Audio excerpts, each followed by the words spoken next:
नांदेडच्या बिलोली तालुक्यात एका आश्रमशाळेतील एका 40 वर्षीय अधीक्षकाने शाळेतील एका अल्पवयीन विद्यार्थिनीचा विनयभंग केल्याची संतापजनक घटना घडली आहे। आरोपीने 9 एप्रिल आणि 11 एप्रिलला शाळेच्या परिसरात आणि आश्रमशाळेतील रूममध्ये जाऊन मुलीचा विनयभंग केलाय। त्याच्या घृणास्पद कृत्याबद्दल पीडित मुलीने ही बाब आपल्या कुटुंबियांना सांगितली।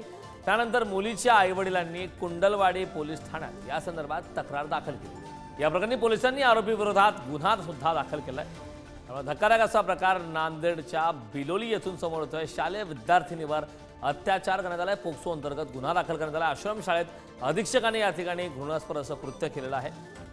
नांदेडच्या बिलोली मधील आश्रमशाळेच्या अधीक्षकाने हे कृत्य केलेलं आहे।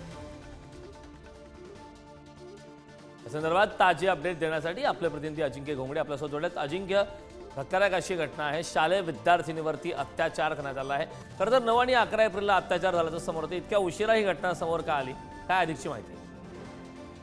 नक्कीच करण नांदेडच्या बिलोली तालुक्यामध्ये आश्रमशाळेतील ही घटना घडलेली आहे। एका 40 वर्षीय अधीक्षकाने शाळेतील एका अल्पवयीन विद्यार्थिनीचा विनयभंग केल्याची संतापजनक घटना घडली आहे। बिलोली तालुक्यातील कुंडलवाडी गावात दौलतापूर हे गाव आहे।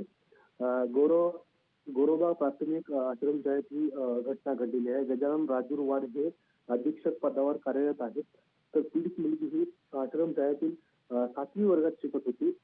आरोपीने मुलीला वारंवार त्रास दिला होता। 9 आणि 11 एप्रिल रोजी परिसरात आश्रमशाळेतील रूममध्ये जाऊन अनेक वेळा आरोपीने मुलीला मानसिक त्रास दिला होता।